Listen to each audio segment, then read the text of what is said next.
Okay, back from my marathon of funerals, and we got UFC 78 validation. Like I said, you never get good names for back-to-back events for the UFC, do you? You never do. This one's horrid. Anyways, you got the main event of Rashad Evans versus Michael Bisping. A little weak, get to that later, but the card's pretty freaking solid, and there's some good bets that I'm going to get to later on this. So anyways, here we go. Thiago Silva versus Chris Lytle, or Thiago Alves, sorry. Thiago Silva fighting later. Thiago Alves. Alves coming off of wins against Kuniyoshi Hironaka, Tony DeSouza, and of course my Canadian buddy, John Alessio. Chris Lytle coming off of losses to Matt Hughes and Matt Serra, so two guys going in opposite directions. Alves trying to establish himself as a top 10 welterweight in the world, certainly in the UFC. Lytle looking to get back on track. Lytle's had some bad experiences in the UFC. He's only been finished once. Joe Riggs with that weird elbow from the bottom that cut him. I'm going to take Alves, though, by decision, and the only reason I'm not taking him to finish Lytle is because Lytle is damn hard to finish. Next up, we have Karo Parisyan and Rio Chonin. I was much interested in seeing Karo against Hector Lombard, assuming Lombard didn't completely gas himself out, because that would be a hard cut to 170 for him. Instead, we get Rio Chonin. Chonin, very tough fighter. He has that scissors heel hook over Anderson Silva, the flying scissors heel hook, which is an awesome move to watch. If you haven't seen it, go watch it. He's taking on Parisyan, who's of course coming off of some kind of lackluster performances against Josh Berkman and Drew Fickett. I'm going to take Parisyan by decision. He just hasn't shown much of an ability to finish lately, and Chonin's a hard one to finish, but I think Parisyan outclasses Chonin in every area of the fight. Next, Marcus Aurelio and Luke Caldwell. Aurelio split decision loss to Clay Guida in his debut. He's an overpaid pride fighter who is a bit of conspiracy theory there, and I'm going to get to that on Clinch Talk Radio on Friday at 9 p.m. He's fighting Caldwell, who of course lost to Nate Moore. Taking Aurelio by tap out in the second. His stand-up is terrible. I think it might have the first round go there, but he does have a pretty good chin.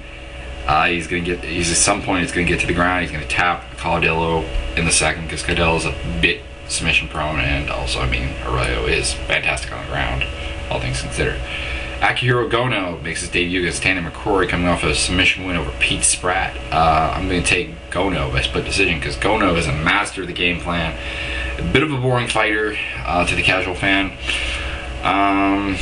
I don't think he wins any fight really convincingly, but I think he wins this one, does just enough to get the split decision over McCrory, who is a gangly and hard to prepare for guy, but I think Gono can do it. Next we have Dave Terrell, Ed Herman. Good match.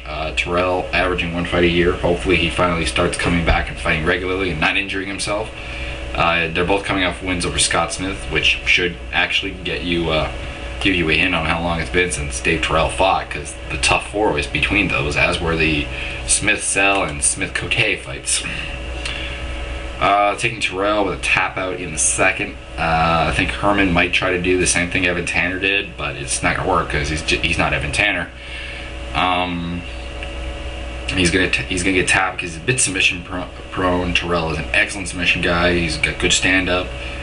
He's got a good wrestling, so I mean that's basically how it's going to go down, I think. Jay Lau versus Jason Reinhardt. This is bullshit, to be honest. Reinhardt is undefeated, but the guys he's beaten are horrid, and he's a legitimate 135er. I mean, Lausanne can make 145, but he's a pretty decent sized 145er, and not exactly a small 155er. I think he's going to run right over Reinhardt in the first round with a TKO. If it goes any other way, I'm going to be actually kind of surprised. Next we have Frank Edgar, Spencer Fisher. Edgar coming off wins over Tyson Griffin and Mark Boschek. Spencer Fisher losing to Hermes Franca and beating Sam Stout. Edgar will probably win this one by decision, because I don't think he can finish Fisher, but at the same time Fisher's weakness is wrestlers, which is surprising because he's a Miletich guy, but he's going to get taken down, I think, maybe not at will, but pretty well, and just get controlled. Houston Alexander and Thiago Silva next up.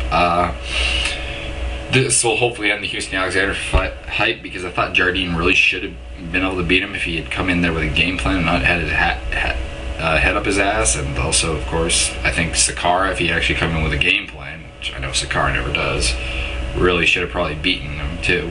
I think Silva is a shootbox product, wins over James Irvin and Thomas Doral so far in the UFC. I think he's better at everything than Alexander is.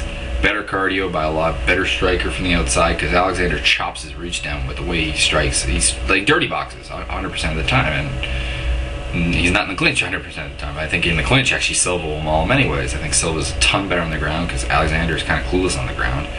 He's going to tap or pound him out in the second round, I think.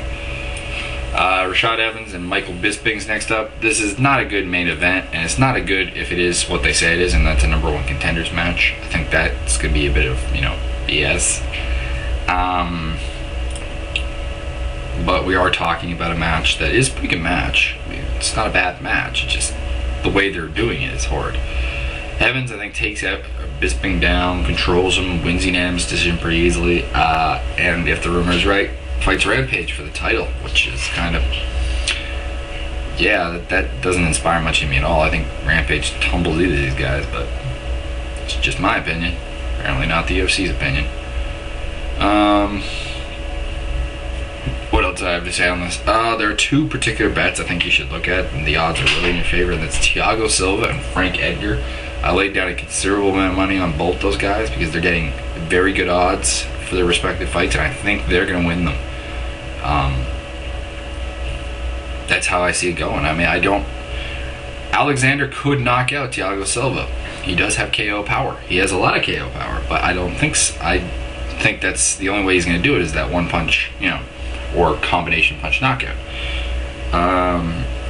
Fisher, he could test Edgar's chin and prove that maybe it's a little bit weak. I mean, he did to Aaron Riley, and Aaron Riley's supposed to have an iron chin. So both of them can lose, but at the same time, I think they have everything they need to win. So hopefully they do. There's a Clinch Talk Radio on Friday. I'm going to talk about controversies of Joaquin Hansen, Mitsuhiro Ishida's contracts, a couple of Pride fighters that I'm not going to mention right now, who the UFC kind of fucked around with. The whole Pride acquisition thing, I might do a little bit more on this fight card. Any changes that come up, I'll do. I'm going to talk about the Femme Fatale fight card. I'm going to talk about Brad Imes. Yes, Brad Imes. And a lot of you know the reason I'm going to be talking about Brad Imes. As for the rest of it, probably I'm going to talk about the Strikeforce card a bit too, and the IFL Championship. So